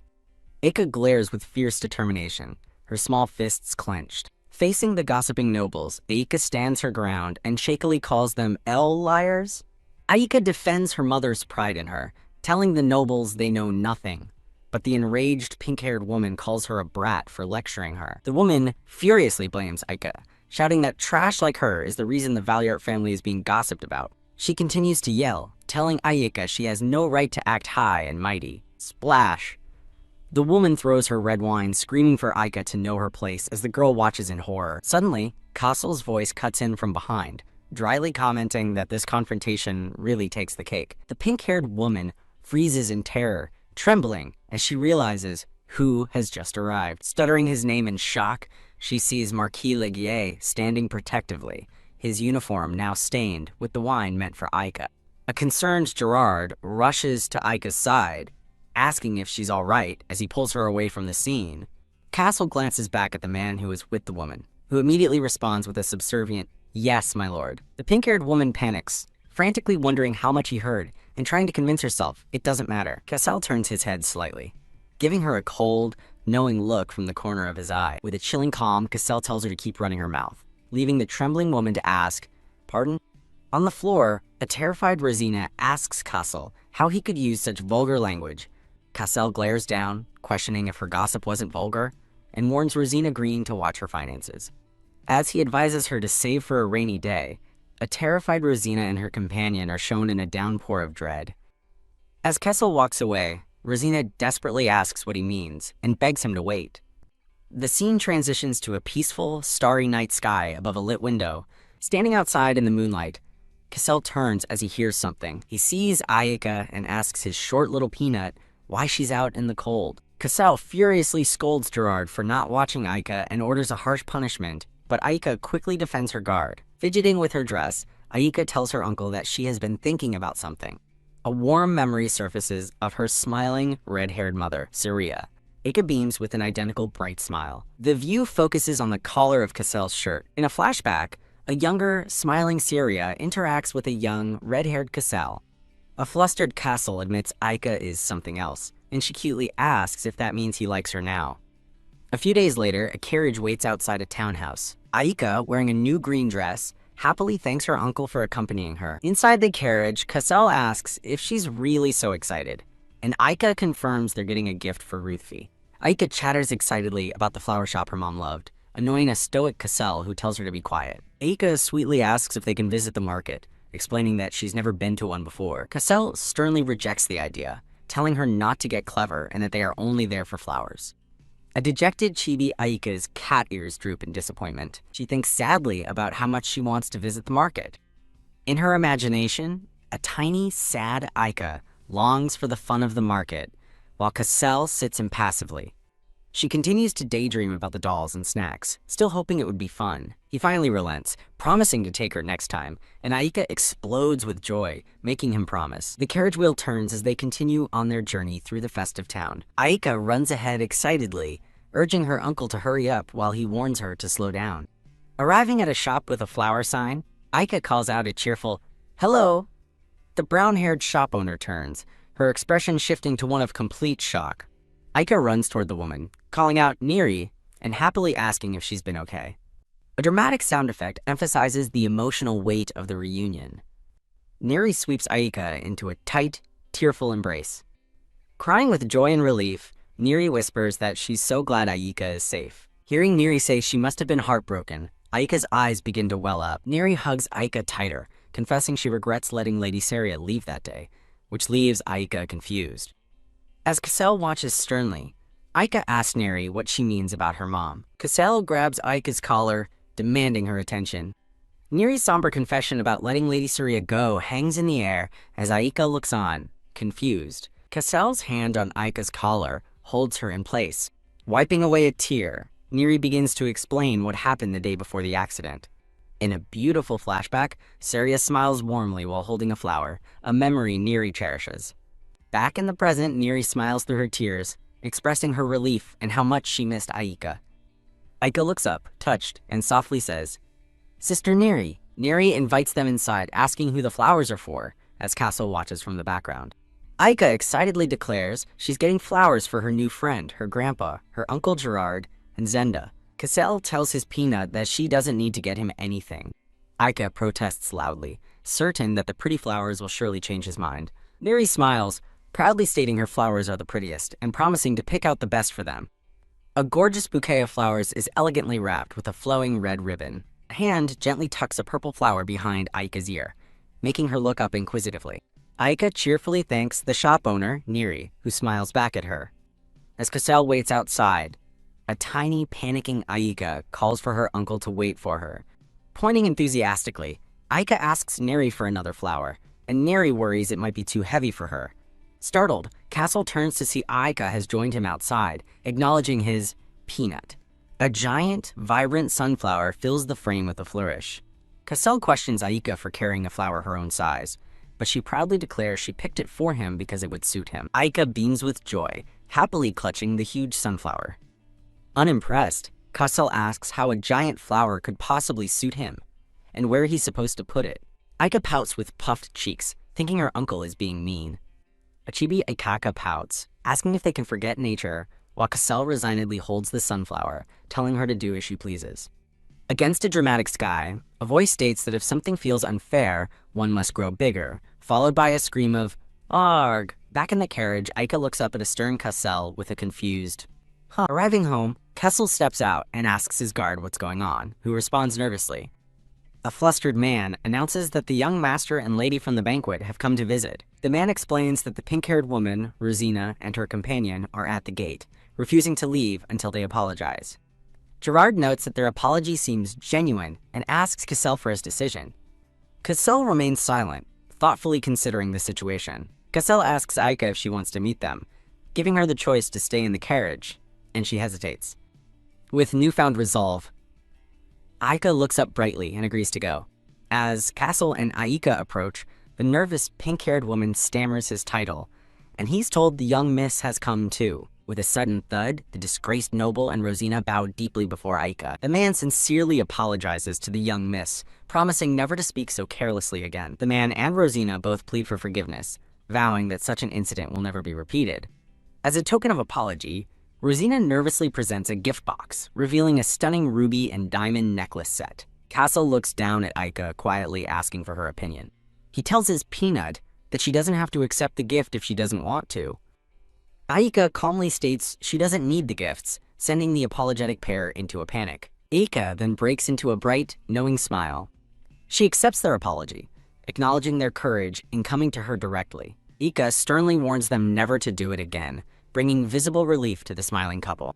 The couple thanks the young miss profusely as their carriage departs. The scene transitions to a grand, sunlit castle under a clear blue sky. In a tranquil forest, the white-haired boy, Ruthvi, explains that this is why he also forgave those people. Aika sits with Ruthvi under a tree as he notes she must have been upset, but she cheerfully insists she's fine now. Ruthvi tells Aika that she and her mother are amazing, and she proudly agrees her mom is the coolest person in the world, which he accepts. Ruthvi gives a small, shy smile, blushing slightly. Holding the bouquet of white flowers from Aika, Ruthvi promises to treasure it. Aika giggles, explaining she picked a flower that she thought looked just like him. Ruthvi then reveals he has a present for Aika as well, and she gasps in delight. He presents her with a large, pink gift box tied with a bright yellow ribbon. Aika's eyes sparkle with excitement as she asks to open it immediately, and he happily agrees. Aika eagerly takes the large pink box in her hands. Her face lights up with pure joy as she exclaims that the gift is incredibly cute. The box reveals a pair of adorable, fluffy white bunny slippers. Aika joyfully hugs one of the soft bunny slippers to her cheek. Ruthvi watches her reaction with a warm and gentle smile. Aika playfully suggests they play hide-and-seek or draw together. Smiling, Ruthvi sweetly says he wants to try everything she likes and will do whatever she chooses. An unseen angry man wonders where the children were and what they were doing. The man internally scolds Ruthvi for lounging around when he is destined for a great position, leaving the boy looking shocked and hurt. A stern, green-haired man with a mustache states that he has repeatedly told someone not to waste time. Clenching his fist, the man laments that it seems he has taught his charge poorly. A startle, as Ruthvi quietly apologizes, explaining that it's his rest day, while a shocked Aika thinks his name. The green-haired man scoffs at the concept of a rest day, questioning if a boy who might become crown prince should have such personal time. Aika looks on in confusion, wondering who this grandpa is and why Ruthvi is apologizing to him. Aika's eye reflects a burning fire as she furiously questions why this is happening. Engulfed in a fiery aura, Aika floats in anger, wondering if the man is bothering Ruthvi. Gazing at the distant, grand castle, Aika thinks of Ruthvi with concern. The man calls Ruth a handful, but says he'll make an exception to instruct him, beckoning him forward as the boy flinches away. She defiantly calls him an old geezer, leaving the man completely stunned. The man sputters in disbelief, shocked by her audacious insult. With a fierce glare, Aika thinks to herself that she knows who this old man is. She mentally catalogs his features: green hair, blue eyes, and a shield crest wreathed in vines. Narration reveals his identity as a man who serves the emperor and is close to the Alliart family, the Duke of Notium. Aika pouts angrily, wondering why the Duke is bullying Ruthvi. When the Duke asks who she is, Aika stands protectively before Ruthvi and proudly introduces herself as Aika de Valiart. The Duke smirks at the name Valiart, thinking they have finally come out of hiding. He introduces himself as Gale de Nocium, causing Aika to realize with a jolt that he's the Duke's son, not the Duke himself as she'd read. Gale condescendingly asks Aika if her grandfather failed to teach her respect for her elders. Aika fiercely retorts that her grandfather taught her adults who bully children are bad people, accusing Gale of bullying Ruthvi. Tesk, Gale dismisses her as too young to understand, explaining that Ruthvi's path is arduous and he cannot afford to waste time. Aika argues that Ruthvi is 7, just like her, and threatens to ask the Emperor herself if Gale disagrees with her mother's belief in experiencing the world. Flustered by her threat, Gale backs down, muttering that she is a Valeyard through and through with a temper just like her grandfather's. Aika shouts defiantly that he is a mean old man. A blushing Ruthvi quietly tells Aika that Gale wasn't bothering him. Held from behind by Ruthvi, Aika turns to look back at him. She looks up at him, utterly confused by his words. Ruthie buries his face in her shoulder, hugging her tightly from behind. Still embracing her, Ruthvi thanks Aika and assures her that he is all right now. A close-up shows Ruthvi's hands gripping Aika's dress around her waist. Ruthvi calmly addresses the startled Gale as young lord and asks what he wants. Standing resolutely beside Aika, Ruthvi states he set aside this time deliberately and has never neglected his duties or dishonored the Emperor. He continues to declare firmly that he will never. Clearing his throat, Gale awkwardly concedes the point, saying, well, if you put it that way. Gale turns away, grumbling that this wouldn't be an issue if the Emperor were married, and warns Ruthvi not to squander this precious time. He directs a final warning to the little Valeyard, and Aika looks on with a pout. Aika expresses her disappointment, but Ruthvi gently defends Gale, saying he's just very concerned for him. A promotional image of a chibi character is shown. Holding Ruthvi's hand, Aika asks if this means they can play more today. Aika beams with pure joy and anticipation. A blushing Ruthvi sweetly asks Aika if there is somewhere she wants to go. The scene transitions to the magnificent Imperial Palace archives. A smiling Gerard reminds the children to handle the books with care and offers to place the archive key in Aika's bag. Aika cheers with a bright smile, thanking Gerard while holding her pink bag. Aika eagerly pulls Ruthvi along, suggesting they start exploring, and he happily agrees. Aika and Ruthvi look around the vast library in awe, with both admitting it is their first time in the archives. Aika happily points to the fairy tale section, suggesting they check it out, and Ruthvi readily agrees. Seeing Ruthvi looking sad, Aika worries it's because he was scolded, and wonders how she can cheer him up. Holding a book, Aika looks confused as Ruthvi reaches for a volume on a high shelf behind her. As a light bulb flashes over her head, Aika beams, announcing she has a great idea while Ruthvi looks on, puzzled. Aika mischievously plans to hide and give Ruthvi a little scare, thinking it would be fun as she playfully jumps out at him. She quickly ducks under a low bookshelf, concealing herself among the rows of books. As she crawls into the dark space, Aika notes it's wider than it looked and would be a great spot for hide-and-seek. Ruthvi calls out to Aika, telling her that he's finished looking through the books in his section. Hearing no reply, Ruthvi looks around the empty library aisle in confusion, wondering where she went. The sound of hurried footsteps echoes through the grand hall. A startled Cassell and Gerard turn as a guard urgently calls out Cassell's title. "My lord, come A!" A frightened Ruthvi wonders about the commotion and the mention of White Peanut, while an approaching Cassell internally questions what's happening. Gerard nervously reports to Cassell about the young lady, and Cassell asks if his Peanut decided to go home. Gerard drops the bombshell that Lady Aika has disappeared, leaving Cassell utterly stunned. A trembling Ruthvi explains that Aika vanished while they were looking for books, tearfully blaming himself for her disappearance. A hand firmly grips Ruthvi's shoulder. Cassell tells the trembling boy it's not his fault, and orders him to pull himself together and follow. With renewed determination, Ruthvi shuts his eyes and cries, "Yes!" Cassell orders Gerard to summon the soldiers to the archives as he strides off, desperately wondering where on earth his Peanut has gone. As Aika peers out from her hiding spot, a desperate thought echoes, pleading for her to be safe. Gah! A royal guard cries out as he is violently thrown aside. A panicked guard tries to restrain Cassell, begging the Marquis to calm down and explaining that all forces are searching for the young lady. With a look of pure fury, Cassell icily warns the guard, "Don't get in my way." The guard protests that barging into His Majesty's palace is an act of treason.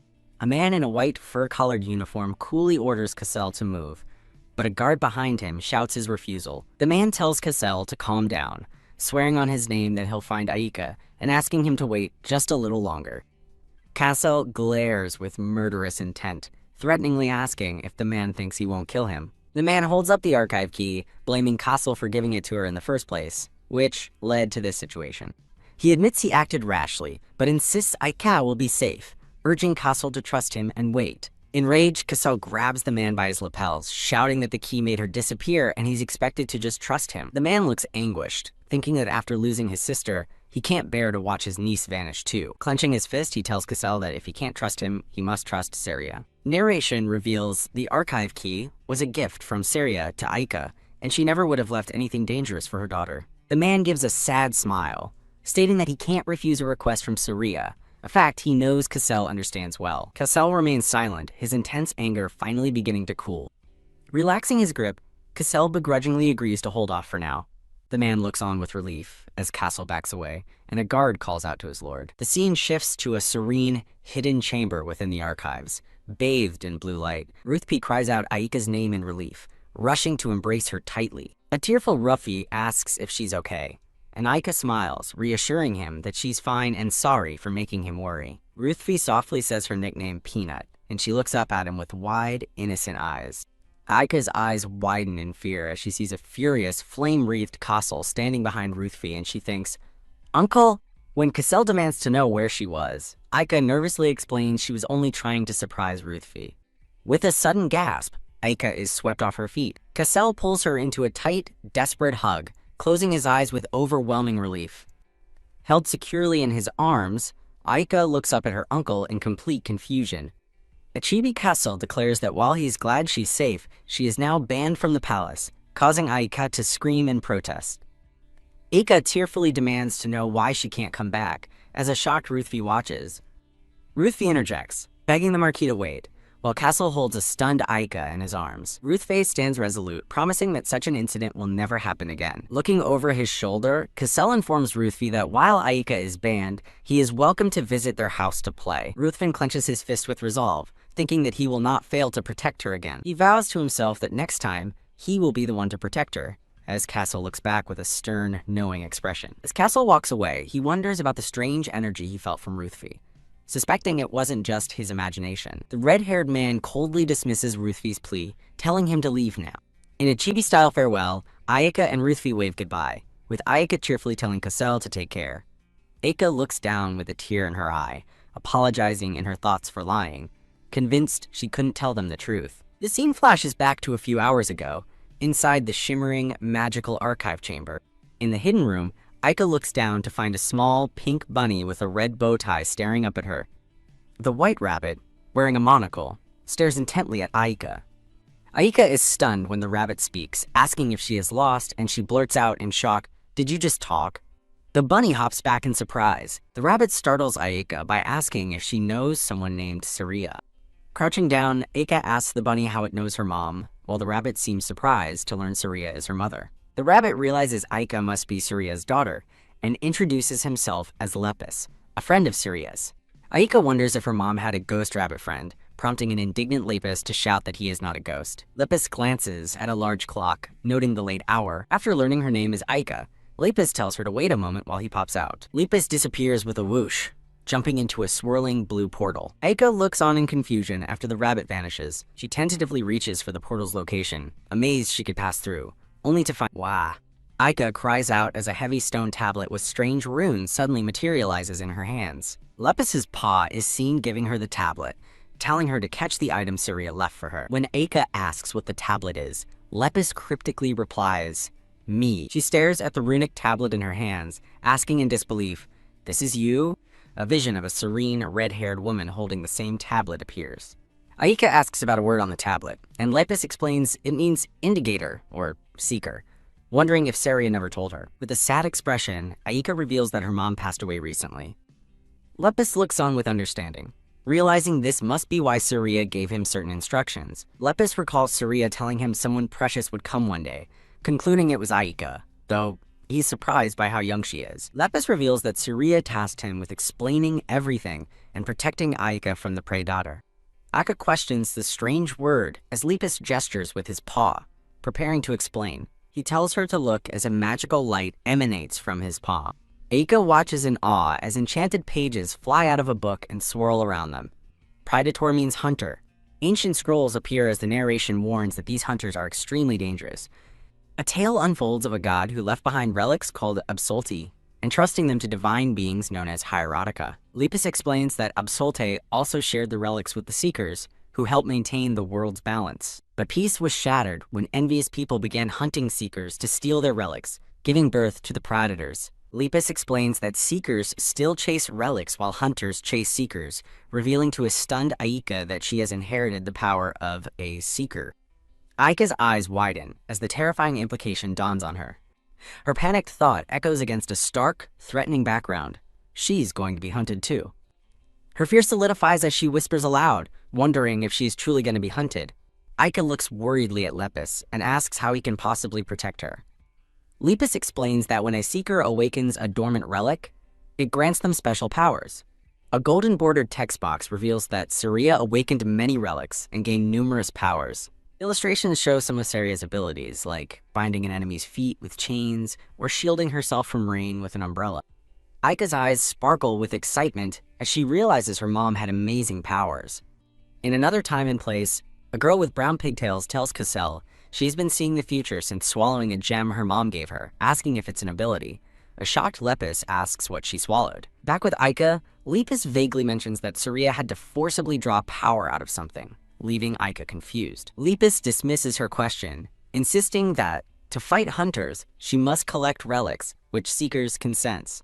An image depicts a dark hand, trying to seize a glowing one, explaining that hunters harm seekers to steal relics for their own greed. The girl with brown hair from the previous vision is shown holding a brilliant ball of golden light, her seeker power awakened. Lepus asks Aika if she's met Serpens but hasn't fully awakened him yet, and Aika questions the name. Aika wonders about a snake, as Lepus confirms she must have met the one with a single red eye. Kia. A flashback shows a terrified Aika being constricted by a giant, one-eyed black snake, screaming that she thinks she saw one. In a chibi-style recollection, Aika seems to dismiss the snake as just a bad dream while talking to Lepus. Lepus instructs Aika to call out the name Serpens, but she recoils in fear, exclaiming that the snake was too scary. Lepus urgently tells Aika to go back, warning of something terrifying outside the door, which frightens her even more. With no time to explain, Lepus urges Aika to leave before she gets scolded. Aika crouches beside Lepus, confusedly asking what he means by scolded. Wah! Aika cries out for Lepus as a hand grabs her, seemingly pushing her out of the hidden room. The scene transitions to a few days later at the Regier estate. A bright, sunny day illuminates the grand and opulent Regier estate. Aika sits on her bed with a pensive expression, wondering what to do about the task she can't keep putting off. Memory of Lepus floats in her mind, repeating the instruction to call Serpens' name. Aika steels her nerves, remembering that calling the name is supposed to make the snake from her dream appear. A terrifying vision of the massive snake lunging with its fanged mouth wide open flashes in her mind. Shivering, a chibi Aika reminds herself just how scary the snake truly was. As Aika nervously begins to call his name, say, Serpent, Cassell's voice interrupts, asking his peanut what she's doing. Utterly startled, Aika gasps. You, uncle! Cassell asks why she's so startled, and a flustered Aika explains he came in suddenly before asking what's going on. Cassell calmly explains he's going to the palace for lunch and tells her not to skip her vegetables, as he'll check with Sophie. Aika immediately begs her uncle to take her with him to the palace, but he gives a firm and simple no. In tears, Aika protests that he said he'd think about it, to which he calmly confirms that's exactly what he said. As Cassell walks away, telling her to give up, Aika collapses onto her bed with a dramatic huff. Aika worries that her uncle will never take her to the palace again, desperate to see His Majesty and Ruthvi. In a flashback, a resolute Cassell stands bathed in a holy light, thinking, no, as he recalls the danger Aika was in. A man with black hair tells Cassell that while he understands his feelings, he wants to respect Saria's final wishes for Aika to move freely in the archive. Cassell listens with a stern, silent expression. The man at the desk tells Cassell he must have a plan, and Cassell confirms he does. The man presents a paper with a complex magic circle, telling Cassell to take a look. The man smiles confidently, asking Cassell's opinion on his plan to let Aika visit the archive safely and freely. Cassell eyes the document with concern, questioning if they can set this up in the palace, and worrying that other nobles will complain about fairness. The man reassures Cassell, stating he and Rusbe miss her too, so they'll prepare for her to come officially and will be in touch. Back in her room, Aika quietly waits on her bed after her uncle leaves. With renewed determination, Aika decides that now that her uncle is gone, it's time to try again. Taking a deep breath, she hesitantly begins to call out the name. Say, squeezing her eyes shut, Aika shouts, Serpens! With all her might. She looks around nervously, wondering why nothing is happening. Frantically looking from side to side, she thinks, he's not showing up. A single drop of water falls, signaling a sudden change in atmosphere. Rain begins to pour down heavily, splattering into puddles. Aika finds herself suddenly standing in a downpour, looking completely shocked. Plunged into a turbulent sea, Aika struggles, thinking she can't breathe. Trapped underwater, Aika panics, wondering how she got here from her room and desperately asking Serpens why this is happening. The terrifying, red-eyed snake appears before her in the dark water as she demands an answer. With a thud, the snake's tail lands on her bed as Aika is suddenly back in her room, looking terrified. Aika sits on her bed, stunned and speechless after the terrifying ordeal. A small, cute, one-eyed snake appears with a blush, politely asking, "Did you call for me?" Aika stares in shock at the tiny, wiggling snake that has appeared before her. Aika is utterly baffled, as a diagram illustrates the snake's transformation from big and scary to small and cute. The little snake smiles, formally introducing himself as Serpens. Aika stares at the small snake, shocked to realize its single red eye is the same color as the jewel she ate. She introduces herself as Aika de Valiert, and asks if his power is seeing the future, to which Serpens asks if Lepus told her that. Aika smiles brightly, confirming it, and Serpens calls her smart. Serpens explains that as his power grows, he can see the future of anyone she wishes with more accuracy, though it will take effort. Serpens promises to help since she summoned him, and a delighted chibi Aika thanks him profusely. Aika worries that she wants to tell Lepus about Serpens, but has no way to get to the old archives. Serpens muses on whether the scary man will take Aika to the palace, concluding he'll definitely say no anyway. Aika clenches her fists with renewed and fierce determination. The scene shifts to a grand, sunlit training courtyard at the estate. Cassell, the red-haired man, bluntly tells Aika no, repeating that she's not going to the Imperial palace. Cassell demands to know what trouble she's planning, while Aika sulks, calling him the worst. A blonde man named Gerard scolds him, but Cassell tells him he can hear. Aika abruptly changes the topic, declaring she wants to write a letter to Ruspe and invite him to their house. Cassell considers this, deciding an invitation to the house is fine and gives his permission, to which Aika gratefully thanks him. In return, Cassell informs her she's getting a tutor next week and must study quietly, prompting her to ask if he thinks she only causes trouble. Aika's mood brightens instantly as she leans forward and asks him, "What is it?" A view of the magnificent Regier estate is shown under a bright blue sky. Cassell stands in thoughtful silence for a moment, swish he turns away, promising to take her later when things are safer, and Aika lights up with pure joy. Cassell playfully complains about how expensive it is for him to make a move, while Aika dances happily beside him. Beaming, Aika stands confidently with her arms crossed. Cassell and his two companions are rendered as stunned chibis, with Cassell asking, "What?" Another man scolds Aika to reflect on her actions, but Cassell tells him to shut up. Aika then explains her mom said her kisses were worth 1,000,000 gold. Cassell thinks to himself with exasperation that Saria, he recalls a memory of a red-haired woman, presumably Saria, who would obviously say his kisses are only worth 20,000 gold. Blushing slightly, Cassell offers to think about it for 2 kisses, and Aika gasps, realizing that's 2,000,000 gold. Aika angrily points at her uncle, calling him greedy, but he retorts, asking if he isn't worth that much. After a brief huff, Aika relents and tells her uncle to lean down. Smooch. Aika gives her uncle a soft kiss on the cheek. A cute cartoon shows 2 Aikas happily kissing a flustered Cassell on his head and cheek. Cassell, surprised, asks why she kissed him 3 times, and Aika explains one is a present just for him. Looking suspicious, Cassell asks if it's a bribe for some secret trouble, which Aika nervously denies. Aika happily runs off to write her letter to Ruspe, as Cassell tells her to take a nap, and his companions wave goodbye. Aika lies on the floor, happily beginning her letter with a blue pen. Her letter formally invites Ruspe to her house to make a cake, explore the garden, and have fun together. Ruspo, the boy with white hair, arrives and stands nervously at the open gate of the grand estate. He looks down with a blush at the fancy red envelope he's holding. He clutches the invitation to his chest with a soft expression. The scene transitions down a long, brightly lit hallway in a lavish palace. At his desk, Ruspe smiles warmly, blushing as he rereads Aika's letter. He's startled as a voice from behind him asks if that's a letter from the Valiart girl he met. A close-up reveals the speaker is a man with white hair and purple eyes. The man's ornate cravat and large purple jewel brooch are highlighted. The man asks what the letter says. Ruspa nervously explains he was invited to her estate, and the man acknowledges this. The man's thoughts reveal he is suspicious of the illegitimate child of the former prime minister.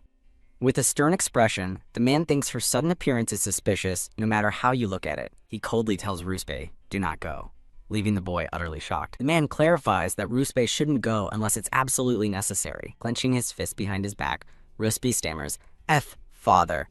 As Ruspe looks up with newfound determination, his surprised father asks, "What?" Ruspe argues that, since the Valyar family is on the king's side, it is time to strengthen the bond between their families. A young boy with light purple hair and matching eyes looks on with a deeply concerned expression. The man sternly reminds the boy of his destiny to become the crown prince. The boy clenches his fists, arguing that there is much to learn from Marquis Regier, and fervently begs for permission. The man thinks to himself in surprise that the boy has never once talked back to him until now. A vision of the boy, now with white hair, flashes a bright, hopeful smile. The boy realizes, with trembling determination, that he has just stood up to his father for the very first time. Amidst a backdrop of flowers, his true motivation is revealed, a chance to see Aika again. He recalls a happy memory of Aika, smiling brightly while holding a bouquet of yellow flowers. The scene transitions gently through a soft, floral pattern. The boy stands resolutely with his hand over his heart, his determination blooming like the giant flower behind him. A soft, blushing smile spreads across his face, full of gentle anticipation. As the sun sets over a beautiful landscape, he quietly wishes to see Aika soon. Splash!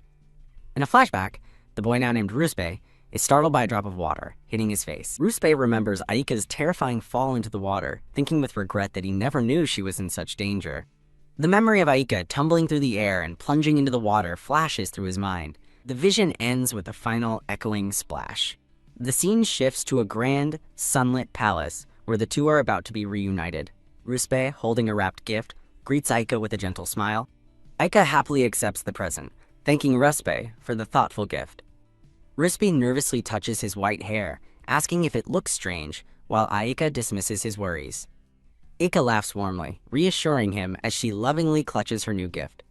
Overwhelmed with joy, Ruspe beams, his cheeks flushed a bright pink. Aika takes Ruspe by the hand and asks if he has ever made a cake before. She cheerfully exclaims that they were supposed to make a cake together today. In a sunlit kitchen, a woman's voice asks if the two have changed their clothes yet. Aika and Ruspe stand ready in matching chef hats and adorable bear-themed aprons. An older woman with kind eyes smiles and asks if they're ready to start making the cake. A piping bag expertly squeezes out perfect swirls of white frosting. A bright red ribbon is tied neatly into a bow. Aika praises Ruspe's decorating skills as he carefully pipes frosting onto a strawberry-topped cake. Aika tries her hand at decorating, modestly claiming that anyone can do it. Her attempt goes awry as she clumsily squeezes a messy blob of frosting onto her cake. In a cute chibi panel, Ruspe panics over his perfect cake, while Aika seems proud of her messy creation. Aika points out that Ruspe has cream on his face, and he wonders where it is. She gently reaches out and wipes the smudge of cream from his cheek. Ruspe blushes deeply as Aika smiles sweetly, their faces close together. Flustered by the moment, Ruspe stammers while Aika looks at him curiously, asking if he's okay. The woman from before appears at the doorway, startling them by asking if it's time to finish up. As the woman notes they aren't finished, a flustered Ruspe thinks that Aika was only wiping cream off his face. The woman offers them various decorating pens and reminds them of their planned picnic afterward. The scene transitions to a bright, sunny day under a canopy of green trees. Aika, Ruspe, and a woman enjoy a lovely picnic on a checkered blanket in a lush meadow. A fork sinks into a delectable slice of strawberry cream cake. Aika takes a happy bite of the cake they made together. Surrounded by floating hearts, Aika declares the cake delicious, and Ruspe quietly agrees. A maid with light brown hair smiles, remarking that things taste even better when you make them yourself. The maid, Zenda, excuses herself to get more drinks as Aika and Ruspe thank her. Aika excitedly asks Ruspe if he wants to see something pretty, and he curiously asks what it is. She proudly presents a cute handmade pouch with a bear face on it, explaining her mom made it for her. In a cute chibi flashback, Aika generously offers Ruspe a piece of candy, which he gratefully accepts. From a tree branch, a large black bird asks the children if they want to play by the lake, and Ruspe agrees but warns against getting too close. Suddenly, the bird snatches Aika's pouch from her hands and flies away. Aika shouts in dismay while Ruspe looks on, completely surprised by the sudden theft. Whoosh! The pouch soars through the air as a panicked Aika cries out for it. Aika realizes her contract with her uncle is inside the pouch and bolts after it in a panic as Ruspe worriedly calls her name, telling her not to go. While running, Aika's foot slips on a loose rock. She tumbles backward in surprise, losing her balance completely. Ruspe watches in horror, calling out her name as she falls. The precious bear pouch is seen dangling from a thin branch just over the sparkling lake. Aika stands at the water's edge. Relieved, the bird dropped the pouch, but dismayed it's over the lake, thinking she can still reach it. She carefully extends her hand over the water toward the pouch. Straining to reach, Aika tells herself she's just a little bit further. Her fingers inch closer to the pouch, which is just barely out of her grasp. As her fingertips graze the water, she thinks she's almost there. Losing her balance, she tips forward over the edge. Splash Aika falls headfirst into the lake. Submerged in the water, Aika panics as she can't breathe, thinking how awful the situation is. Sinking deeper, she desperately thinks of her mom and uncle. Her thoughts turn to Ruspe, just as his jewel-adorned cravat begins to glow with a brilliant light. Aika is shocked to find she can suddenly breathe underwater. She looks toward the shore and sees Ruspe with his hand outstretched, surrounded by a magical aura, realizing he is saving her. Ruspe's hand firmly grasps hers as he reassures her that it's okay now. Stunned and safe, Aika can only whisper Ruspe's name. A vision shows Aika being gently lifted from the water toward Ruspe, who reaches out to her. Still in shock, Aika stares at Ruspe and softly says his name. Her feet land softly and safely on the grassy shore. Ruspe and Aika stand hand in hand, both now safe on dry land. Ruspe suddenly stumbles with a pained ugh, covering his eyes as a concerned Aika asks if he's okay.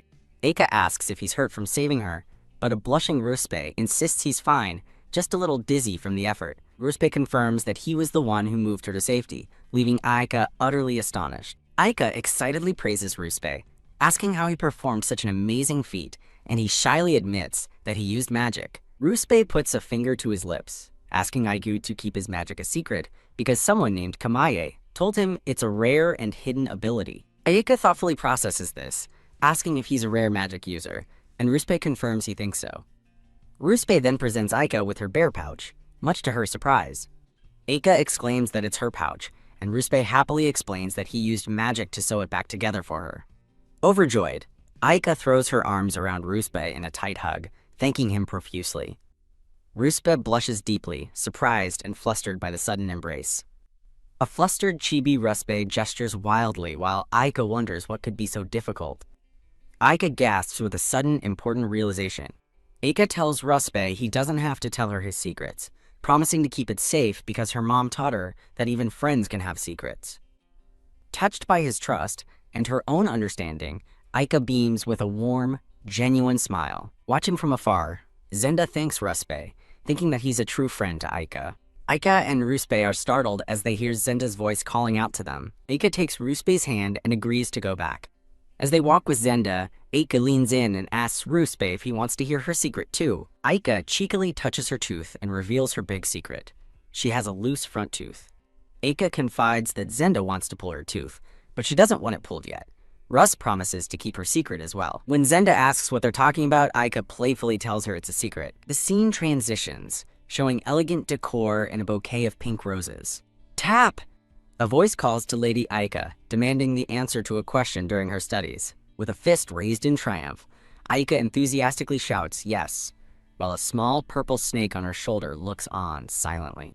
Historian Coil Veneta praises Aika as a quick learner but reminds her of homework and one last thing she needs to say. Aika asks what it is, and the historian explains that her next teacher had an accident and cannot come today. As Coil Veneta leaves through a grand door, she smilingly reminds Aika to do her homework. Aika waves goodbye, cheekily thinking that she wants to see her teacher again, so she better not be sick. The small purple snake on Aika's shoulder, Serpens, hisses at her, scolding her for using her powers for something so trivial. Serpens continues his lecture, insisting that her powers are for self-preservation and only for when absolutely necessary, much to Aika's frustration. Aika reflects on being unable to see Ruspe and being refused trips to the palace, leading her to begin special training with Serpens. Serpens glares with a single red eye, telling Aika that she still has a very long way to go in her training. In the garden, Serpens warns Aika that her focus on her uncle has weakened her foresight, and she agrees to try harder. Now in a yellow dress, Aika listens as Serpens explains that everyone has an aura and suggests they go observe the servants. As Serpens asks if she can see the servants' auras, Aika admits that she isn't sure she can. Serpens reassures Aika that it's difficult, but she'll learn with practice, and she nervously promises to do her best. Aika squints and pulls at the corners of her eyes, concentrating hard as she thinks about auras. She turns her head, her expression focused and determined. A voice calls out to a man with light brown hair and glasses, Leto, who smiles while holding a stack of papers. Aika playfully asks Leto what he's doing, then quickly changes the subject to ask where he is going. Aika is surprised to see her name on the document, and Leto explains that it is the budget allocated for her. In a cute chibi moment, Aika asks if the large budget number is because she's bankrupting the household, leaving Leto flustered. Leto assures a worried Aika that her uncle was only teasing, and the family is far from bankrupt, even if she wanted a golden carriage. Aika quietly declines, but the thought of a golden carriage lingers in her mind. A jolt of realization strikes with a burst of energy. Aika senses a strange feeling and sees a red light around Leto, who also feels a strange presence. Leto turns to a nervous Aika, asking if she is all right, and she stammers that she's fine. Aika's hand is suddenly grabbed in a firm grip. Leto dashes off into the distance, waving goodbye and calling out that he'll see her later. Confused by her sudden action, Leto looks back and calls out for his lady. The sound of hurried footsteps echoes as Aika runs away. Serpens, perched on Aika's shoulder, asks her if she saw it. Aika confirms she saw the red aura around Leto, but laments that she couldn't see the future. Serpens instructs Aika to try looking at Leto's back one more time. With newfound determination, Aika's eyes widen as she focuses intensely. The view focuses on the flowing hem of Aika's elegant yellow dress. A fiery vision of Leto standing before a dark gate with a horse is reflected in Aika's wide eye. As Aika runs down a long corridor, Serpens asks if she managed to see the future. She clenches her fist, her expression filled with grim determination. A hand slaps a document down onto a desk with a sharp thud. A red-haired man scolds a stressed Leto for not finishing his work, but Leto insists he left the documents on the desk. The red-haired man sighs and accepts Leto's apology, telling him to report back by the next morning. A dejected Leto resigns himself to pulling an all-nighter to redo the lost work. Aika quietly walks away down the hallway after witnessing the exchange. Peeking from behind a doorway, Aika holds the missing document and smiles, thinking that Leto won't have to stay up all night, at least not tonight.